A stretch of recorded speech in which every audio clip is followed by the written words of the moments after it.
কি বলেন তাই কিনা? আজকের জুমাতে ওই হাদিসটা শুনিয়েছিলাম মসজিদের ভেতরে। নবীজি বক্তৃতা করতেছেন মসজিদের প্রথম সিঁড়িতে আল্লাহর নবীজি পা রাখলেন, বললেন আমিন। দ্বিতীয় সিঁড়িতেও আল্লাহর নবীজি পা রাখলেন, বললেন আমিন। তৃতীয় সিঁড়িতে নবীজি পা রাখলেন, বললেন আমিন। খুতবা শেষ করে দিলেন। সাহাবায়ে কেরাম জিজ্ঞেস করলেন, হুজুর আপনি কোনোদিন খুতবা দেওয়ার সময় সিঁড়িতে পা রেখে আমিন আমিন বলেন না, আজকে নতুন বললেন কেন? প্রিয় সাথীরা আমার, সাহাবীদের অভ্যাস ছিল আল্লাহর নবীর কাছ থেকে নতুন কোনো বিষয় যদি তারা দেখতেন, শালীনতার সাথে ভদ্রতার সাথে রসুলের কাছে তারা প্রশ্ন করতেন, জিজ্ঞাসা করলেন, হুজুর আপনি আমিন আমিন বললেন কেন? আল্লাহর নবী 3 বার আমিন বলার ব্যাখ্যা এক পর্যায়ে বললেন, আমি যখন এই সিঁড়ির ভেতরে পা রেখেছি, জিবরিল আমিন আমাকে এসে বলেছেন, ইয়া রাসূলুল্লাহ, যে ব্যক্তির দেহে শক্তি আছে রমজানে রোজা রাখার জন্য, ভালো করে শোনেন। জিবরাইল আমাকে বলেছেন, ইয়া রাসূলুল্লাহ সাল্লাল্লাহু আলাইহি ওয়াসাল্লাম, রমজান মুবারকে যে ব্যক্তির দেহে রোজা রাখার শক্তি আছে অথচ সে রোজা রাখলো না, সে ধ্বংস হয়ে যাক। সে কি হয়ে যাক?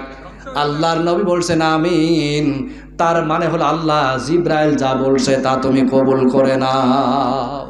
একটু চিন্তা করে দেখেন, জিবরাইল বলছে আল্লাহর নবীকে, আল্লাহ আমাকে বলে দিয়েছেন রমজান মাসে যার দেহে শক্তি থাকার পরেও রোজা রাখে না, সে ধ্বংস হয়ে যাক, জিবরাইল বলছে।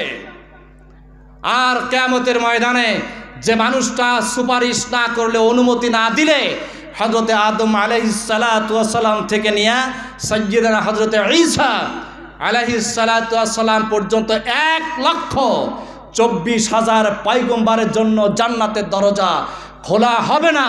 তিনি আশরাফুল আম্বিয়া, তিনি মুহাম্মাদুর রাসূলুল্লাহ সাল্লাল্লাহু আলাইহি ওয়াসাল্লাম বলছেন, তিনি বলছেন রমজানে যে রোজা রাখবে না সে ধ্বংস হয়ে যাক। আমিন, আল্লাহ তুমি দোয়াটা কবুল করো।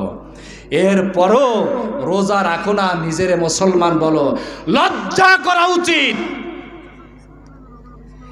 এই পৃথিবীতে মানুষ কেন, যেখানে প্রাণী বাস করে এমন কোন জায়গায় তোমার মুখ দেখাবার কোনো অধিকার নাই।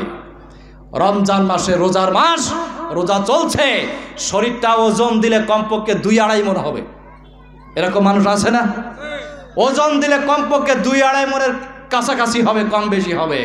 বিড়ি টানা দিনের বেলায় দেখলে বমি করে দিতে ইচ্ছে করে। কুকুর যদি বমি করার সুযোগ পাইতো এই সমস্ত মানুষের মুখে বমি করে দিত। রমজান মাস আসছে, তুমি তো একটা মানুষের বাচ্চা, তুমি তো মানুষের সন্তান। দেহে আল্লাহ তোমার শক্তি দিলেন, অক্সিজেন দিলেন, রমজান মাসে তোমার খাবার দিলেন, যা লাগলো সব দিল। রোজাদার মানুষের সামনে বিড়ি টানো, চা খাও, পানি খাও, কিন্তু তোমার বলার কিছু নাই। কি বলেন, আছে না? বলা যায় না সাহস করে। কারণ আজকের বক্তৃতার শুরুতে বলেছিলাম, যে ব্যক্তি, যে মানুষটা আল্লাহর পছন্দের বান্দা হয় না, শয়তানের বন্ধু হয়, সে চূড়ান্ত বেয়াদব হয়। সে কি হয়? চূড়ান্ত বেয়াদব হয়, হিংস্র হয়। সে মসজিদে যায় তাও বেয়াদব, সমাজে চলে সেও বেয়াদব, কাবা ঘরের ভেতরেও ঢুকলো বেয়াদব, বেয়াদবই থেকে যায়। তুমি কত বড় বেয়াদব, কত বড় নিকৃষ্ট যে রমজান মাসে রোজা রাখো না, রোজাদার মানুষের সামনে খাদ্য খাও, তোমার লজ্জা করে না? আল্লাহর নবী সাল্লাল্লাহু আলাইহি ওয়াসাল্লাম বলেছেন, রমজান মোবারকে যার দেহে রোজা রাখার শক্তি আছে সে রোজা রাখলো না, ফালা ইয়াকরাবান্না মুসাল্লানা, সে ঈদগাহে যাওয়া তো দূরের কথা, ঈদগার আশেপাশে যেন ঘেঁষাঘেঁষি করে না। ইয়াকরাবান্না শব্দের অর্থ হলো নিকটবর্তী হওয়া। সেজন্য আমার ঈদগার কাছেও যায় না। নবীজি আমার ঈদগাহ শব্দ ব্যবহার করেছেন, তার কারণ হলো ঈদের নামাজ চালু হয়েছে রাসূল করিম সাল্লাল্লাহু আলাইহি ওয়াসাল্লাম মক্কা থেকে মদিনায় যাওয়ার 2 বছর পরে। এর আগে পৃথিবীতে ঈদের নামাজের এইরকম সিস্টেম ছিল না। এই কারণে নবীজি বলেছেন, আমার ঈদের ময়দানে সে যাবে না যে রমজান মোবারকে দেহে শক্তি আছে, রোজা রাখে না।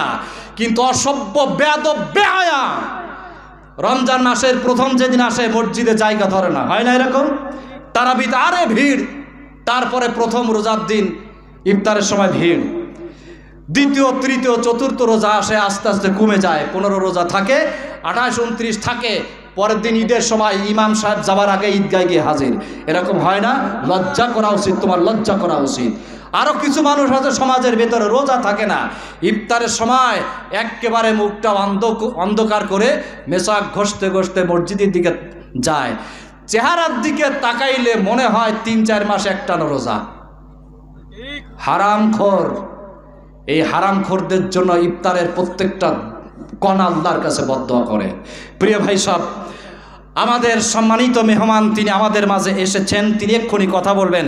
মেহমানের জন্য আমি ছেড়ে দিচ্ছি। তো 7 নাম্বার হলো মরণের আগেই আল্লাহ তার জান্নাত দেখাবেন। 8 নাম্বার হাসরের ময়দান আল্লাহ মেহমানের মতো উঠাবেন। 9 নাম্বার আল্লাহ তাকে বেহেশতে ঢুকাবেন, বেহেশত থেকে আর বের করবে না। এমন জান্নাতে যেতে চাই, 5 ওয়াক্ত নামাজ জামাতের সাথে আদায় করতে হবে। রাজি আছি? রমজানে রোজা রাখবো, যত নেকির কাজ সবের কাজ আল্লাহ বরাদ্দ করেছেন জীবন দিয়ে হলেও তা আদায় করার চেষ্টা করব। আল্লাহ কথাগুলি মনে রাখার, আমল করার তৌফিক আল্লাহ আমাদেরকে দান করুন। আমিন। আসসালামু আলাইকুম ওয়া রাহমাতুল্লাহি ওয়া বারাকাতুহু।